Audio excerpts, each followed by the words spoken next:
শক্তি নেই? হ্যাঁ, খেতে দেয় না আমার মেয়ে, পাটা ভালো মতন টেপ, ইচ্ছা করে করতেছে, বুঝো না এগুলো? আরে ম্যাডাম, আপনি এসব কি করতেছেন? আপনি বড় সাহেবরে দিয়ে আপনার পাউটি পাইতেছেন? আমি তো বাড়ির চাকরানি, আপনি আমারে দেন, আমি করে দিতেছি। এই তোর সমস্যা কি? হ্যাঁ, তুই এত বড় বড় কথা বলতেছিস কেন? তোরা তো কেন মায়া লাগতেছে? কি ভাবছিস কিছু বুঝি না? কাজের লোক না কাজের লোকের মতো থাক। আর সাহস কি করে আমার মায়ের মুখে মুখে কথা বলে থাপ্পড় মেরে গায়ে ফেলা দিব? বেয়াদব, যা এখান থেকে। শোন, এগুলো না তোর লাই পেয়ে পেয়ে এরাই এইভাবে কথা বলে, দেখেছিস? এই বাড়িতে চাকরানি রাখা মানে একটা উটকো ঝামেলা। আরে তোকে কতবার করে বলছি এটাকে বাড়ি থেকে বিদায় করে দে। এই যে একটা চাকর তো বাড়িতে আছেই, তাহলে এক্সট্রা আর একটা মানুষ কেন রাখতে হবে তোর? তুই আমার কোনো কথাই শুনিস না। আরে তুই এখানে বসে কান্নাকাটি না করে ভালো করে পাও টিপতে পারিস না? বাহ, আমার বাবাকে দিয়ে তোমার মায়ের পা টেপানো হচ্ছে? না না না না, তোমার ভুল হইতেছে। মায়ের পাটি পেতেছি কই? আমার মা তো ব্যথা পাইছে, পায়ে অনেক ব্যথা। মানে তোমার বাবা নিজে থেকে বলতেছে বিয়াইটা তো ব্যথা পাইছে, আমি একটু পাটা মালিশ করে দেই। দেখো না আমরা সবাই এখানেই আছি। তুমি ভুল ভাবছো। হ্যাঁ বাবাজি, ভুল ভাবছো। আরে বাবা, কেন ভয় পাচ্ছো? এখানে ভয় পাওয়ার কিছু নাই তো। আমি তো নিজের চোখে সবকিছু দেখছি। আমার বাবা তোমার মায়ের পা টিপতেছিল। আরে তুমি তো ভালো কাজ করছো। আমি তো এটাই তোমাকে বলতে চাচ্ছিলাম। মানুষটার বয়স তো আর কম হলো না, এতদিন পর্যন্ত এখনো আমার ঘাড়ের উপর চড়ে চড়ে খাইতো। আমি না এখন জাস্ট নিতে পারতেছি না। এই মানুষটার জন্য আলাদা করে আমার সবকিছু করতে হয়, আলাদা করে একটা কাজের লোক রাখতে হয়েছে শুধুমাত্র তার জন্য। সে যদি না থাকতো তাহলে আমার এত কিছু করা লাগতো না। আর সে যেহেতু আমার বাড়িতে আছে, সে বাড়ির কোনো কাজে হেল্প করতে পারবে না। আরে বাবা, তুমিও তো বাড়ির সব কাজকর্ম করতে পারো নাকি? তাহলে তো আর আমার আলাদা করে কোনো চাকর রাখতে হয় না, চাকরানি রাখতে হয় না। তুমি একদম ঠিক কাজ করছো। আমি যদি আগে থেকে জানতাম যে তুমি আমার বাবার সাথে এরকম আচরণ করো, আমি তোমাকে বলতাম শুধু এই কাজ কেন, আমার বাবাকে দিয়ে বাড়ির সমস্ত কাজ করাও, রান্না বান্না করাও, ঘর পরিষ্কার করাও, বাথরুম পরিষ্কার করো, সব কিছু, অল অ্যান্ড এভরিথিং আমার বাবাকে দিয়ে তুমি করাও। আর হ্যাঁ, আজকের পর থেকে আমাদের বাড়িতে চাকরানির কোনো দরকার নাই। ওকে তুমি এক কাজ করো, বাড়ি থেকে পাঠিয়ে দাও, বেতনটা দিয়ে দিও। কালকে থেকে আমাদের বাড়ির সমস্ত কাজ আমার বাবা করবে, কি তাই না? বাহ, এই তো পুরো খেলা জমে গেছে। মা, চিন্তা করে দেখছো, মেঘনা চাইতেই বৃষ্টি। বাবু, আমার না বিশ্বাস হইতেছে না যে তুমি আমাকে এই কথা বলছো তোমার বাবাকে দিয়ে কাজ করানোর জন্য।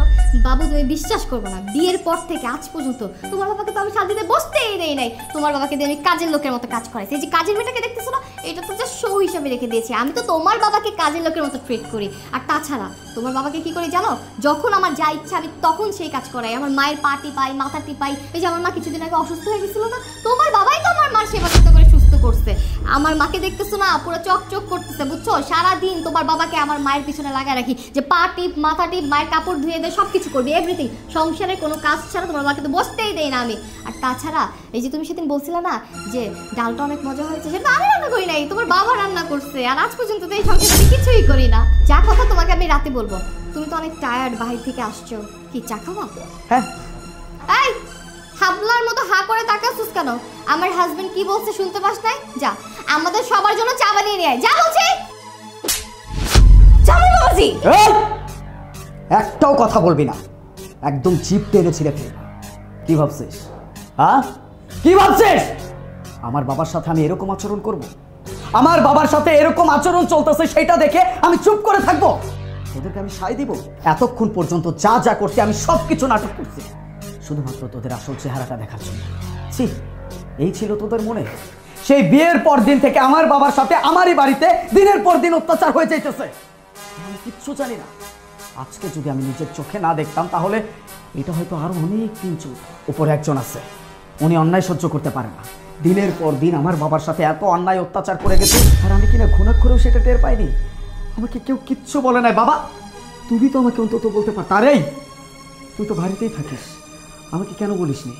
এই সব কিছু যে হইতেছে আমাকে কেন বলিসনি? কেমনে কমু সাহেব? ম্যাডাম তো সব সময় আমারে ভয় দেখাইতো বাড়ি থেকে বাইর করে দিব। আমি আপনারে অনেকবার কইতে চাইছি কিন্তু কইতে পারি নাই। আপনি যখনই অফিসে চলে যান বড় সাহেবরে দিয়ে বাড়ির সব কাম করায় নেয়। আমি কইতে চাইলেই আমারে বাইর করে দিব। আমার দুইটা সন্তান আছে, আমারে বাইর করে দিলে আমি কোন দিকে যাবো? আপনিই কোন। আমি থাকতেই বড় সাহেবরে দিয়ে এত কাম করায়। বড় সাহেব আমার বাবার মতো। আর যেখানে আমি থাকতে এত কষ্ট করায় আমার বড় সাহেবরে দিয়া, আমি চলে গেলে না জানি আরো কত কি করব ম্যাডাম বড় সাহেবরে। আমি সব বুঝতে পারছি। আজকে নিজের চোখে এই দৃশ্যটা দেখার পরে আমার কাছে সবকিছু পানির মতো ক্লিয়ার। এই, আপনি না মায়ের জাত, নিজের মেয়েকে শিক্ষা দিচ্ছেন শ্বশুর বাড়িতে যেন এইভাবে চলাফেরা করে সেই শিক্ষা দিচ্ছেন আপনি। আপনি আমার বাড়িতে 12 মাসের মধ্যে 13 মাস ধরে থাকেন। তারপরেও আমি আপনাকে কিচ্ছু বলি না। মায়ের মতো সম্মান করি, মায়ের মতো ভালোবাসি, কোনো কিছুতে কোনো রকম ত্রুটি আপনাদের জন্য আমি হইতে দেই না। আর আপনি আমার বাবাকে দিয়ে আপনার পাটে পাচ্ছেন, এই আপনার এত বড় সাহস কিভাবে হয়েছে? আজকে যদি আপনি আমার বয়োজ্যেষ্ঠ কোনো মানুষ না হইতেন, আমি চাপকায় আপনার সোজা করে দিতাম। বাবা যে তুমি আমার কথাটা শুনো। এই চুপ! একদম চুপ, একটাও কথা বলবেন না আপনি। এই আপনার শিক্ষায় আপনার মেয়ে এরকম হয়েছে। আরে যে তুই অনেকবার বেড়ে গেছিস, তাই না? আমার বাবাকে দিয়ে বাড়ির সমস্ত কাজ করাস, আমার বাবার উপর অত্যাচার করে যাস। এই মানুষটা আমার পুরো পৃথিবী। ছোটবেলায় মাকে হারাইছে, মায়ের আদর কোনোদিন পাই নাই। এই মানুষটা কিন্তু আমাকে মায়ের অভাবটা বুঝতে দেয় নাই। নিজে না খেয়ে আমাকে খাওয়াইছে, নিজে না পড়ে আমাকে পড়াইছে, রিক্সা চালাইছে, লেবারের কাজ করছে, যখন যেই কাজ পাইছে সেই কাজ করে আমাকে মানুষের মতো মানুষ করছে। আর তারপরে আজকে আমার এত সাফল্য শুধুমাত্র তার বদৌলতে। আর তুই সেই মানুষটার সাথে এইভাবে অন্যায় অবিচার করতেছিস। এটা যদি আজকে আমি আমার নিজের চোখে না দেখতাম, না জানি আমার বাবাকে আরো কতদিন এই সব সহ্য করতে হতো। অনেক হয়েছে। আর তোদের মতো মানুষের আমার বাড়িতে কোনো জায়গা নাই। এই বেরোন, বেরোন আমার বাড়ি থেকে। আমি বলছিলাম কি, বেরোন। আলিফ আমার ভুল হয়ে গেছে, আমি আমার ভুল বুঝতে পারছি। প্লিজ তুমি আমার সংসারটা এভাবে ভেঙে দিও না। বাবা বাবা আপনার ছেলেকে একটু বুঝেন বাবা, আপনার ছেলে বুঝতেছে না বাবা, আমার ভুল হয়ে গেছে বাবা। সুন্দর, অনেক সুন্দর অভিনয় করছিস, কিন্তু আমার পছন্দ না। বেরো, বেরো। বাবা, বৌমা ছোট মানুষ, ভুল করে ফেলাইছে, তুই ওই মাফ কইরা দে। আমি তো পছন্দ করে বৌমা নিয়ে আইছিলাম, বৌমা তো ঘরের লক্ষ্মী। বাবা না বাবা, ঘরের লক্ষ্মী না। যদি ঘরের লক্ষ্মী হতো তাহলে আমার বাবার সাথে এরকম আচরণ করতে পারতো না। আমি বলছিলাম কি, কি বলছিলেন? বের হইতে বলছি। সসম্মানে বের হবেন নাকি ঘাট ধাক্কা দিয়ে বের করতে হবে? বেরোন আমার বাড়ি থেকে। এই একা কোথায় যাচ্ছেন? সাথে আপনার মেয়েকে নিয়ে যান। ডিভোর্স লেটার আমি সময় মতো পৌঁছা দিব। নাও গেট আউট। বেরো।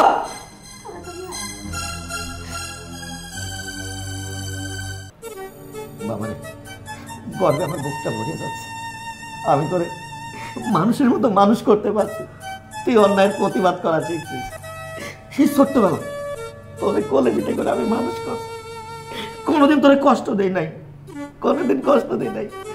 কিন্তু আজকে আজকে আমি খুবই খুশি হয়েছি। তুই আমার সন্তান, যতদিন আমি বাঁচে থাকি তুই আমার পাশে থাকিস বাবা। চিন্তা করো না বাবা, তোমার ছেলে এখনো বেঁচে আছে, তোমার কোনো কষ্ট হতে দেবে না।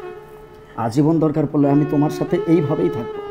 আমার কাউকে লাগবে না, আমার শুধু আমার বাবাকে লাগবে।